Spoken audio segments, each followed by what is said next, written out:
Bom, nós continuamos com o tema multi, trans e interdisciplinaridade nos estudos organizacionais, uma revisão para a proposta. Bom, e aqui nós entramos na parte 2, pesquisa científica multi, trans e interdisciplinar. O que pensar a respeito? Primeiro, multi e transdisciplinaridade. Vamos deixar de lado o multidisciplinar. Por quê? Tratar com muitas disciplinas, compondo-as, é algo feito ordinariamente na pesquisa. Nos estudos feitos no âmbito de uma disciplina, há usos constantes de outras conexas ou próximas. E, se o prefixo multi não sugere algo que pode diferenciar o conhecimento, passa a ser apenas uma qualificação circunstancial referentes àqueles usos e conexões. Que dizer agora de um conhecimento transdisciplinar? Será que o trans de transdisciplinaridade poderia, nesse caso, caber significando além, que é o primeiro sentido registrado para este prefixo pelo dicionário WAIS, algo que não fosse propriamente disciplinar em termos de uma disciplina científica, ou mesmo de várias delas? O conceito transdisciplinar carrega algo de impreciso, porque se define por aquilo de que se afastou, de que está além. Ele não é disciplinar. Então, o que é que ele é? O que seria o transdisciplinar como resultado de pesquisa científica? E como se institucionalizaria a identidade desse conhecimento transdisciplinar? Porque a institucionalização do conhecimento científico supõe e produz prática regular, justificada e transmitida, que é sinônimo de método. Ela leva à formação de tradições e, com elas, disciplinas. A prova disso é que não tem surgido métodos transdisciplinares de pesquisa. Há, sim, o pensamento independente que não tem parte de autoridade, que não parte da autoridade nem das bases de uma ou várias disciplinas. Um pensamento transdisciplinar. Disso nós podemos falar. Há a argumentação que toma elementos de quaisquer uma das disciplinas. Seria uma argumentação transdisciplinar, na qual se põe a cada problema suas próprias bases justificativas ou heurísticas. Melhor chamar isso de abordagem ou tratamento não disciplinar de um tema ou problema. Não se formaria, então, importante aqui observar, uma epistemologia específica, um plano de inteligibilidade única e própria da tal transdisciplinaridade. Em suma, não há o transdisciplinar duradouro, uma ciência transdisciplinar, porque a ciência se faz pelo modelo de relação social que chamamos tradições. Essa rede contributiva ao longo de gerações que resulta em disciplinas. E o trans nega a disciplina. Outra coisa bem diversa, para a qual aí sim olharíamos com interesse e a que voltaremos mais adiante, é a motivação transdisciplinar.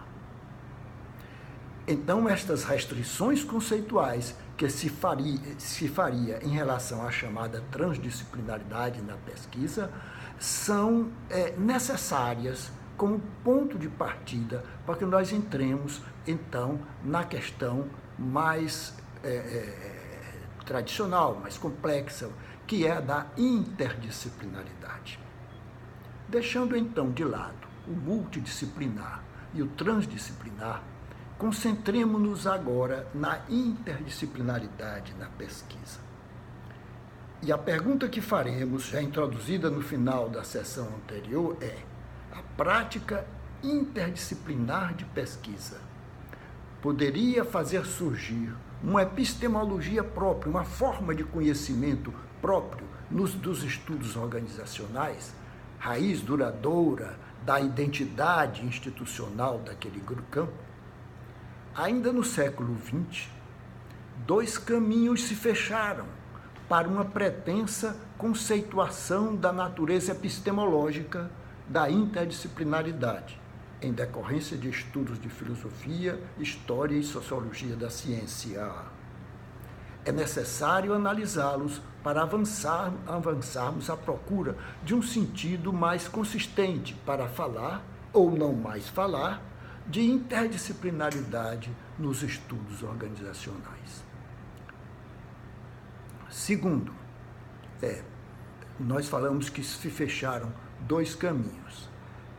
Então, primeiro, a realidade histórica da ciência não sustenta a ideia de interdisciplinaridade como um estágio superior e estável, desejável de uma área ou disciplina, solução para o chamado problema da disciplinaridade, que seria a fragmentação do saber motivada por interminável especialização técnica.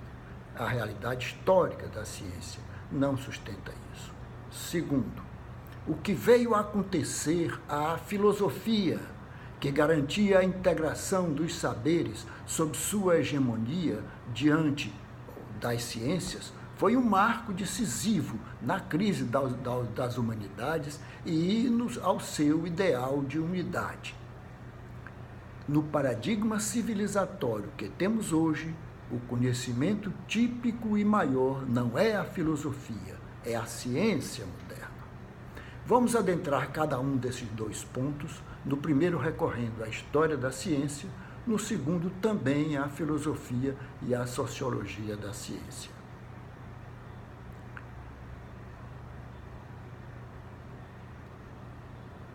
A interdisciplinaridade na evolução histórica das ciências. Sigo aqui Simon Schwarzman, 1992.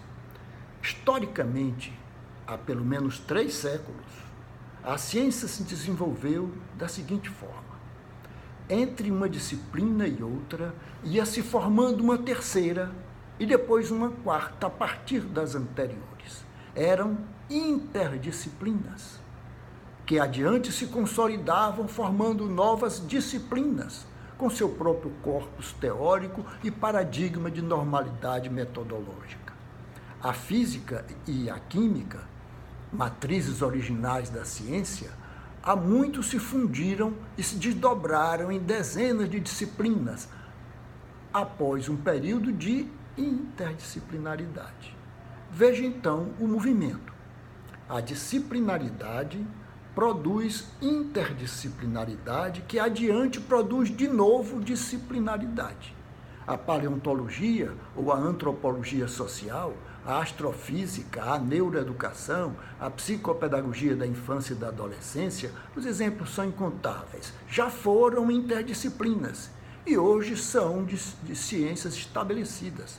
A fisicoquímica, que no século XIX foi uma interdisciplina surgida da física e da química, hoje, com a mecânica quântica, da primeira metade do século XX, sequer é mais uma disciplina. O mesmo com a neurofisiologia, que outrora foi interdisciplina, hoje já dá lugar a uma neurofisiologia do sistema nervoso central e assim por diante com outros casos. Mas temos que dar um passo a mais. E diante desse movimento histórico de formação de disciplinas a partir de interdisciplinas, questionarmos a raiz do que aqui se está tratando como problema da disciplinaridade. Por séculos, o processo tem sido e continua a ser aquele. Não se deve dizer que a disciplinaridade é ruim nem boa. É parte de um movimento contínuo e os ambientes e problemas reais de cooperação entre disciplinas, este é que exigiriam superação de ocasional fechamento de uma disciplina, fechamento sobre si. Vejam, então, O chamado problema da disciplinaridade deixava de ter aquele contexto das especialidades, etc., e a gente passaria a ver que é o fechamento, o problema da disciplinaridade é o fechamento de ambientes e problemas reais de cooperação e disciplinas que se fechariam sobre si próprios. O que se subdivide em especialidades cada vez maiores, antes mesmo de qualquer convivência interdisciplinar, é o saber técnico. A engenharia genética, por exemplo, tem recebido identificações diferentes conforme aplicada à agricultura, à reprodução humana, à recuperação do meio ambiente, etc. A pesquisa tecnológica não varia muito de método, o experimento. Não constitui disciplinas, e sim especialidades aplicativas por utilidade, custo e reprodutividade. Assim, entendeu-se como fragmentação o que era um processo histórico contínuo. Entendeu-se isso como um problema, quando o problema está não na constituição de disciplinas, mas no fechamento das disciplinas em si, quando postas diante de uma necessidade social. E a abertura, que é a cooperação entre disciplinas, não costuma dar-se por causa de uma concepção similar de ciência ou identidade do método. Não é aí que elas se aproximariam, mas, sobretudo, na mútua utilidade econômica ou na sensibilidade ao mesmo apelo social. Assim, a caracterização do problema da disciplinaridade na raiz das soluções de interdisciplinaridade começa a aparecer como equivocada. Agora, um item mais central aqui nessa nossa argumentação, que é desconstrutiva. Interdisciplinaridade, o destino cruel de um ideal histórico. Tomo agora como ponto de apoio Jorge Gusdorff, foi no século passado, um dos intelectuais mais completos e representativos das ciências humanas no século XX. Em Passado, Presente e Futuro da Pesquisa Interdisciplinar, Gusdorff, trabalho de 1995, mostra ao mesmo tempo sua erudição, recuperando marcos históricos de um ideal já milenar de unidade das ciências, que ele reúne em torno da ideia de interdisciplinaridade, e sua nostalgia pela dispersão inexorável das disciplinas já no século XIX, que ele atribui às especializações. Tem origem, aí eu sigo de perto o Gusdorff, na sua apresentação sobre esse ideal perdido, tem origem entre os sofistas gregos a ideia do saber enciclopédico. Enciclopédico significa onde o ensino fecha um ciclo, faz um círculo. Levada adiante pela Orbis Doctrinae, o que se ensina no mundo todo, usada pelos romanos, e que chega à instituição universitária medieval a partir do século XIII, com a Universitas Scientiarum, Universidade dos Saberes, a ideia do conhecimento abrangente é quase natural à filosofia. Já próximo à era da ciência moderna, Leibniz, que era também um matemático, dela produziu síntese brilhante. A Nova Atlântica, de 1627, de Francis Bacon, inspirador do empirismo científico, é uma grande utopia da unidade do saber humano. A integração do saber científico, que correspondia à antiga pedagogia da totalidade, aparece nos primeiros séculos da ciência moderna na integração das ciências naturais. Desta forma, ficou conhecida a obra de Alexander von Humboldt, chamada Cosmos, de 1844, assim como um modelo de pesquisa empírica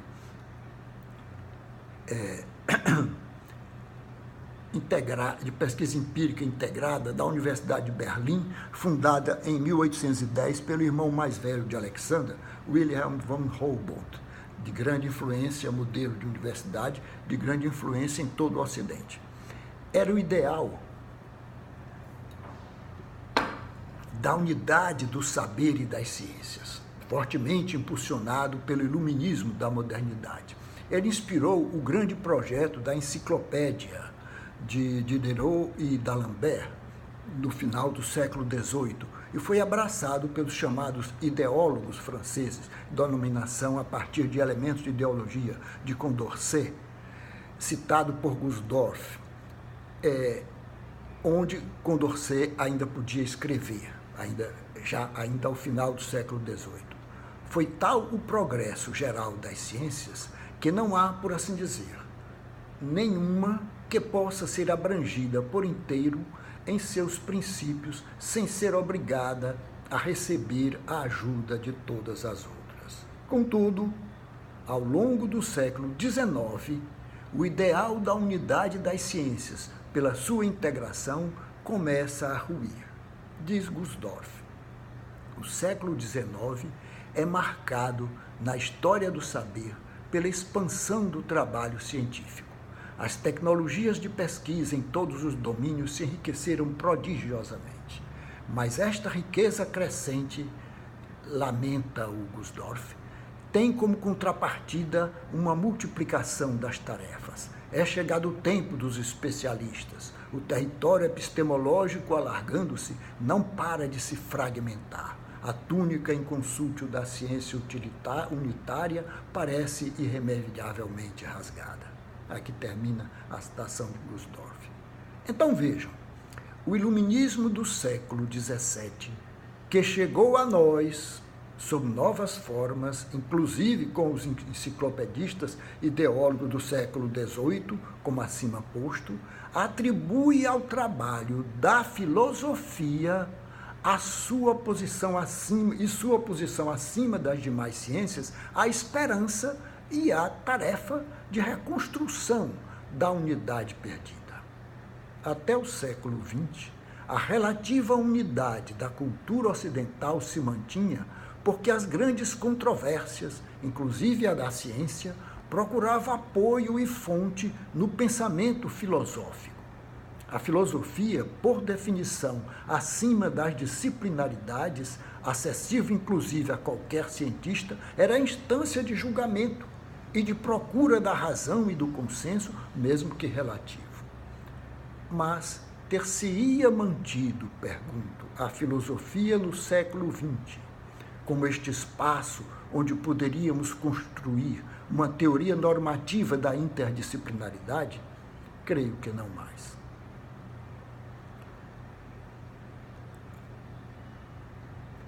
Em 1981, Jürgen Habermas proferiu uma conferência na Associação Hegeliana Internacional em Stuttgart, Alemanha, que se tornou referência para o que aconteceu com a filosofia nos últimos séculos em relação à ciência. A filosofia como guardador e intérprete, foi o título da conferência de Habermas. Partindo de Kant, mas passando em seguida por Hegel e Marx, entre outros, ele mostra como o século XX pôs em dúvida os mestres pensadores e com eles desenha um novo papel para a filosofia face à ciência. Ela não estará mais nem acima nem à frente das ciências. E aí cito Habermas. Ora, Kant caiu em descrédito porque, valendo-se das fundamentações transcendentais, criou uma nova disciplina, a teoria do conhecimento. A vocação do filósofo tornou-se duvidosa. A dúvida prende-se imediatamente ao fundamentalismo da teoria do conhecimento. Quando a filosofia se presume capaz de um conhecimento antes do conhecimento, ela abre entre si e as ciências um domínio próprio, do qual se vale para exercer funções de dominação. Ao pretender aclarar de uma vez por todas os fundamentos da ciência e de uma vez por todas definir os limites do experienciável, a filosofia indica às ciências o seu lugar, o lugar delas. Ora, parece que este papel de identificador de lugar excedeu as suas forças, as da filosofia. E continua Habermas. Ao fazer isso, ele, Kant, atribui à filosofia o papel de um juiz supremo perante a cultura em seu todo. Ao demarcar os limites, como Max Weber dirá mais tarde, das esferas axiológicas culturais da ciência e da técnica, a filosofia se comporta como suprema instância jurídica, não somente em face das ciências, mas perante a cultura em seu todo. Aqui termina a citação de Habermas. Habermas, após revisitar as principais linhas filosóficas que fizeram revisão do papel da filosofia, assume uma posição mais branda que outros, como os chamados pós-modernos franceses, e considera que a tradição filosófica, na sua relação com outras ciências, pode ter funções de intermediação e de guardador crítico da razão, inclusive contra pretensões universalistas. E diz a Habermas, eles, os filósofos, trabalham na consciência falibilista de que aquilo de que a filosofia outrora se julgara capaz de fazer sozinha, de agora em diante, só se pode esperar da coerência bem-sucedida de fragmentos teóricos. Assim, o refúgio que a filosofia buscava, na filosofia buscava o ideal da ciência unificada, construindo uma epistemologia interdisciplinar, já não tem perspectivas de futuro. As tradições de trabalho científico que se formam a partir de outras e vivem períodos como interdisciplinas, definem aos poucos sua maneira de trabalhar, ou seja, seus paradigmas de aceitação caracterizante, mas são igualmente transitórias. Então, em vez de clivagem na dispersão das ciências e na multiplicação das especializações, a chamada disciplinaridade, o problema deveria ser olhado como uma crise civilizatória, o advento da modernidade, o paradigma civilizatório que nos trouxe desde o século XVII até quase onde estamos hoje. E a modernidade se apoia em seu conhecimento típico e maior, a ciência moderna. Realmente, as colunas sobre que se sustentava toda uma cultura dominante na Europa e em seguida e em sua grande área de influência no século XIX se abalaram. A metáfora de colunas ou pilares abaladas é de Boaventura de Sousa Santos no antológico ensaio Um Discurso sobre as Ciências na Transição para a Ciência Moderna, Santos, de 1988. Que sumariza o surgimento do paradigma moderno da ciência expresso pelo método empírico e, naquele texto, já a própria crise deste paradigma na contemporaneidade já do final do século XX. Fixemos apenas no primeiro desses momentos, o do surgimento do paradigma moderno da ciência que molda toda a cultura que nós temos hoje. Diz ele, diz Boaventura de Sousa Santos, o modelo de racionalidade que preside a ciência moderna constitui-se a partir da evolução científica do século XVI e foi desenvolvido nos séculos seguintes, basicamente no domínio das ciências naturais, ainda que com alguns prenúncios no século XVIII, é só no século XIX que esse modelo de racionalidade se estende às ciências sociais emergentes. A partir de então, pode falar-se de um modelo global de racionalidade científica que admite variedade interna, mas que se distingue e defende por via de fronteiras ostensivas e ostensivamente policiadas de duas formas de conhecimento científico e, portanto, tratados como irracionais, potencialmente perturbadoras e intrusas à ciência, que são o senso comum e as chamadas humanidades, ou estudos humanísticos, em que se incluíram, entre outros, os estudos históricos, filológicos, jurídicos, literários, filosóficos e teológicos. Santos, 88, página 3. E continua Santos, sendo um modelo global, a nova racionalidade científica é também um modelo totalitário, na medida em que nega o caráter racional de todas as outras formas de conhecimento que não se pautarem pelos seus princípios epistemológicos e pelas suas regras metodológicas. É essa a sua característica fundamental e a que melhor simboliza a ruptura do novo paradigma científico com os que precederam. Até aqui, Boaventura dos Santos. Ora, a epistemologia da ciência empírica não leva ao pensamento agregador, formação de totalidades, de conceituação ampla e fecunda, típico das humanidades, especialmente da filosofia. Na metodologia da ciência empírica, conta a observação do fato individual, singular. Ele é que é, afinal, tomado como decisivo no teste da verificação. A teoria é apenas hipótese a submeter-se àquele fato individual circunstancialmente caracterizado.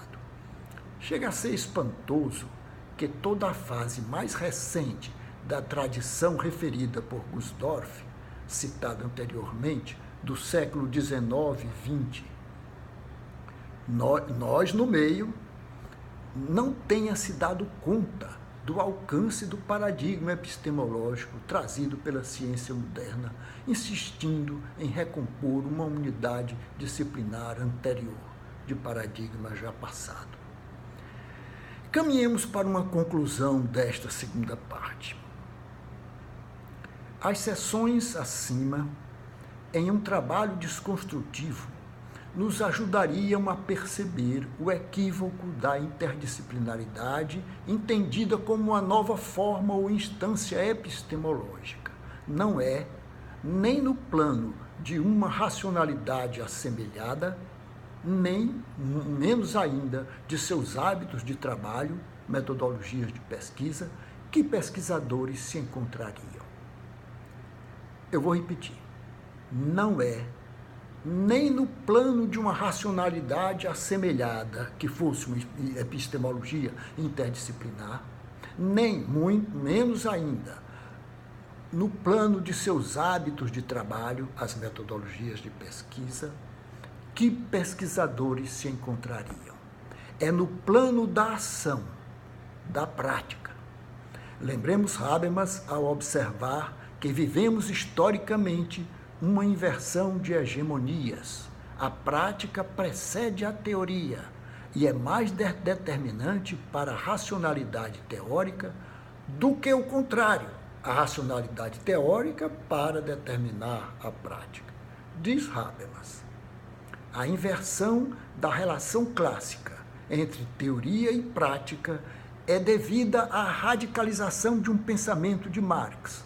Por sua vez, o pragmatismo de Peirce até Mead e Dewey, a psicologia do desenvolvimento de Piaget e a teoria da linguagem de Vygotsky encontraram evidências suplementares que comprovam que nossas realizações cognitivas estão enraizadas na prática das relações pré-científicas que existem entre pessoas e coisas. Página 15. E mais adiante, página 43, Habermas diz, no final de tudo, até o clássico primado da teoria frente à praxis não consegue mais resistir às interdependências que assumem destaque cada vez maior.